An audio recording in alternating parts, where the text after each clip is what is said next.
Today I am going to take a lecture of discrete mathematics, chapter number 3rd, and the topic is the relation and the partial ordering set. So other term is the partial ordering set is the poset. So we have already seen in our previous lecture what is the poset and what is the condition for finding the partial order set. That means first the reflexive, second one is the antisymmetric, and third one is the transitive property. So with the help of these three properties, we made the Hazer diagram. Okay. So according to Hazer diagram, 2 points are very important for draw the Hazer diagram. First one is remove all the loops. That means the reflexive property, and remove all the edges, that means the transitivity property. So with the help of these two conditions, we map the Hazer diagram, and we have already discussed in our previous lecture what is the process for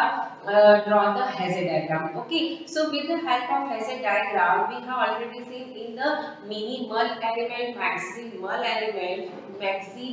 element and minimum element. That means what? Maximum element and the minimal element. So we have already seen in our previous lecture, Hazer diagram is always we draw here bottom to top. Okay, so according to bottom to top, that means relation is bottom to top, not top to bottom. So one point is very important. The Hazer diagram always draw here bottom to top. So relation is also bottom to top, not top to bottom. Okay. So with the help of the Hazer diagram, we have already seen in the minimal element and the maximal element. So maximal element is always top of the Hazer diagram, and the minimal element always bottom of the Hazer diagram. Okay. Second point is what? Second point is the minimal element and the maximal element, one or more than one present in your Hazer diagram. Okay, but maximum element and the minimum element always unique. Okay, that means maximum element is always one and the minimum element is always one.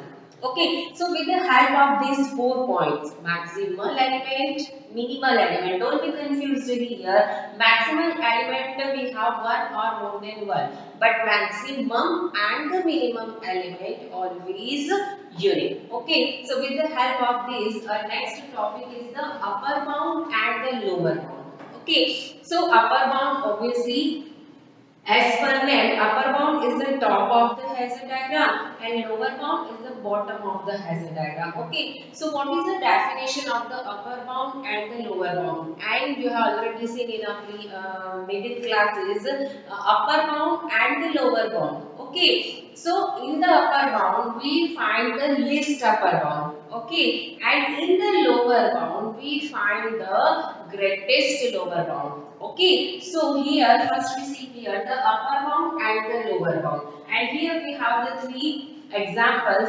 So with the help of these three examples, we find out the upper bound and the lower bound. Okay, so what is the definition? Definition of the upper bound is what? So upper bound is, let capital B be a subset of a set A. B is a subset of set A, and element x belongs to A is an upper bound of B if y comma x belongs to coset of B, for all y belongs to B.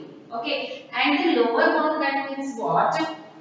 Let capital B be a subset of a set A, and element x belongs to A is in lower bound of B if x comma y belongs to coset for all y belongs to B. So one point is very clear according to the definition of the upper bound and the definition of the lower bound. The point is what? Here the upper bound and the lower bound. So you see here B is be a subset of A. Okay, and the upper bound is always top of the Hazer diagram and lower bound is bottom of the Hazer diagram. Okay, so don't be confused here according to definition. Okay, we will discuss upper bound and the lower bound with the help of these examples. So according to example, we can understand very easily for finding the upper bound and the lower bound. Okay, so here first example is, we are given in the example A, B, C, E, F, F, E, G and H. Okay, this is the Hasse diagram. That means every element, or you can say that every vertex have a self loop and transitivity property. That means because of this is a Hasse diagram, that means all the elements are satisfied all these three conditions. That means relation satisfied three conditions: reflexive, antisymmetric and the transitivity property. Okay, so this is the first example, and with the help of this example we are given in the two subset. Okay, two subset is what? First one is we are given in the E comma C. Okay, and second subset C comma F comma D. So with the help of this B equal to E comma C, that means what? Here first we find the lower bound of B and upper bound of B.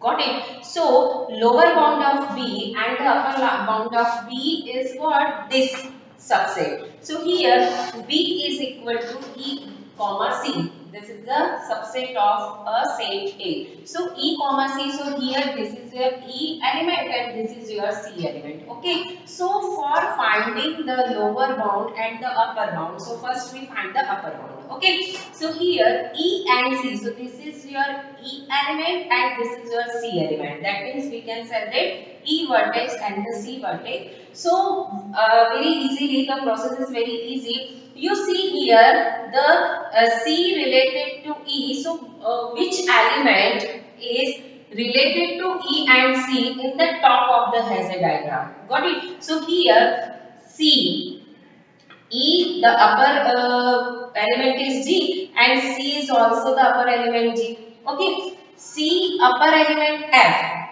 but this F is not a upper bound of E. Why? Because of if E related to F, for example, E related to F. So first we choose here this way, E to C, but this is the bottom and this is what? This is the antisymmetric property. Okay, so here if we use E to C, so this is not valid in the Hasse diagram because of E is not related to C, C related to E. In case if we choose this way, okay, so E to G is correct, E related to G, but if we reach here the F element, so here we down in the downside, okay, that means what? Here E and C, the upper bound is what? Upper bound is G. So first one is what? Upper bound is G. Okay, and the next element is what? Upper bound of G. So next element here is what? So here C and E. So upper bound of C is also E, and E has a self loop because of this is a coset. So here we write the E.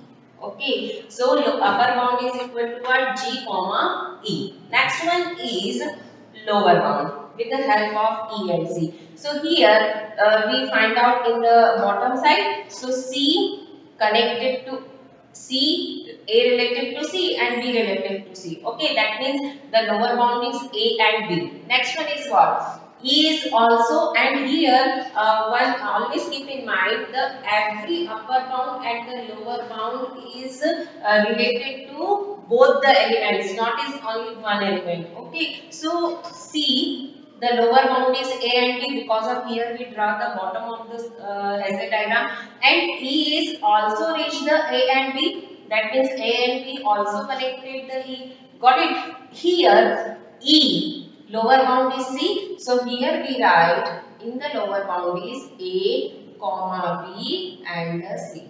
And why we use here C? So here this is a satisfy the reflexive property and C has a self loop. Okay, so here lower bound is ABC and the upper bound is G comma C.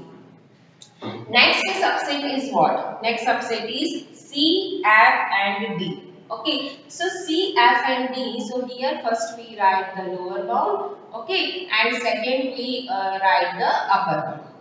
Okay, so C, F, D, that means what? This is your C, this is your F and this is your D. So what is the upper bound? Upper bound is, that means we reach C to CF edge, okay? F reach edge and D also connected to edge. That means first is the edge is the upper bound, okay? C connected to G, F connected to G and D connected to G, okay? Upper bound. So here we write the upper bound, okay?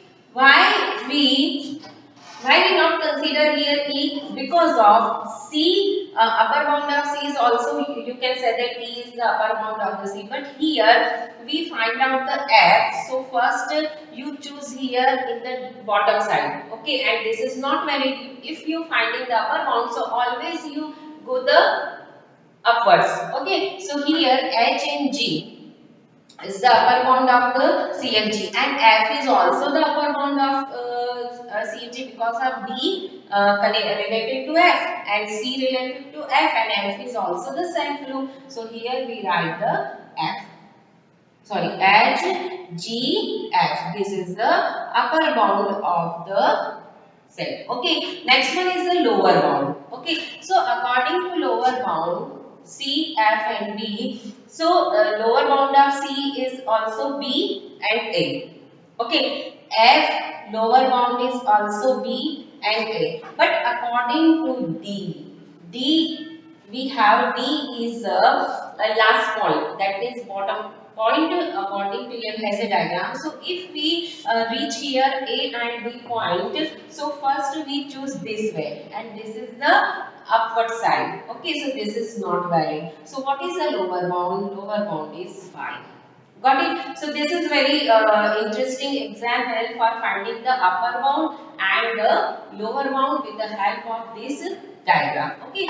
Next one is this example. So according to this example, we have 1, 2, 5, 10, 25, 20, 400 and 50. Okay. So here we have again the two subset. First one is 50 and 10 and here we find the lower bound of B and here we find the upper bound of B. Okay, so 50 and 10. So first we find the upper bound. So this is the 50 and this is the 10. Okay, so upper bound of the 50 and 10 is what?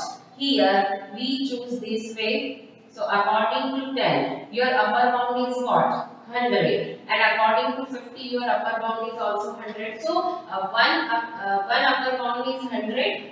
Got it? And the second upper bound is what? Second upper bound is 50 because of 50 as a self loop and 50 is the upper bound of 10. That means 10 related to 50. So here we write the 100 comma 50. Okay. What is the lower bound? Lower bound of 50 and 10. Okay. So see here the in 10 5 related to 10 and this is related to 1. So all the bottom vertex, that means 5, 1 and 2 and this is 50 is also 5, 1 and 2. So here we write 1, comma 2, comma 5 and next point is what? Next point is 10. So here because of 10 is a self loop.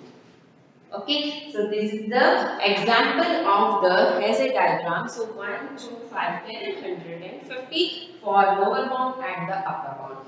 Next set is 1, 2, 5 and 10.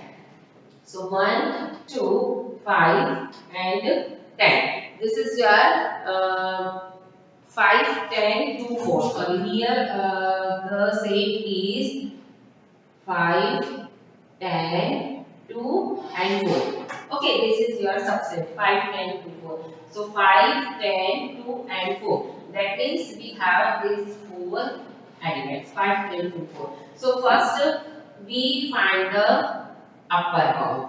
Okay, so what is the upper bound? 5, 10, 2, 4. Yes, so 5, 10, that means 50. 1, 2, 50, 4, but here the upper bound of 4 is not the 50. Why? because of here if we reach the 50, so here we choose this side, but according to this we choose the bottom side, and if we choose this way, so here immediately we consider here the bottom side. So here 50 is not upper bound of the 4. So 5, 10 to 4. 5, 10 to 4. So upper bound is what? 20 and 100. 20, comma 100. Upper bound is 20, comma 100. Okay. And what is the lower bound?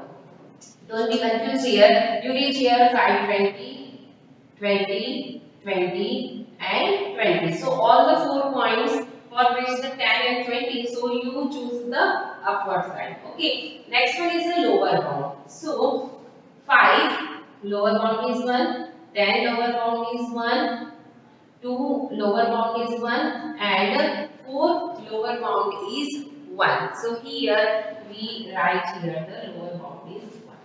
5, 10 to okay, so this is the second example for finding the upper bound and the lower bound. Next one is this diagram. Okay, third diagram. So here we are given with the two subset D, comma G. Okay, so here D, comma G. So first we write here the lower bound and second is the upper bound. Okay, so D, comma G. Upper bound is what? D comma G, upper bound is equal to only G. Okay, so upper bound is equal to G. Why? Why D comma G? So you reach here the G. So upper bound is what? Is the G is the self loop. Okay. Lower bound is what? D comma G. So lower bound is B. Okay. G and D both are connected to G. B connected to A, connected to E. Okay, so here the lower bound of B, comma G. So here we write the A, B, and E, comma B, comma G. So lower bound is what? First one is D, second one is E, third one is B, and fourth one is A. So A, comma B, comma D, comma E. This is the lower bound of the D, comma G. Okay, next one is E, comma F. So this is your E and this is your F. Okay, so this is your lower bound and this is your upper bound. Okay, so first we find the upper bound. Okay, so here E and F. This is the E and this is the F. So upper bound of E and F is what? So upper bound of E and F is G and F. Okay, so we write here G, comma F. And the lower bound of E and F is equal to what? So here lower bound is A and lower bound is what? The second one is what? So second one is lower bound. First one is A, E and F, lower bound. So here E and F, lower bound is A and lower bound is C. Is included or not according to your diagram. So here the lower bound is only A because of here if we consider the C, so C is the lower bound of F. Okay, but E and F, so lower bound of A and lower bound of E itself. Okay, so this is the example of the upper bound and the lower bound. So don't be confused here according to your definition. You always consider the you choose here the ideas and after that you find out the upper bound and the lower bound. Okay, so I will continue this topic in our next lecture. Thank you for watching this video.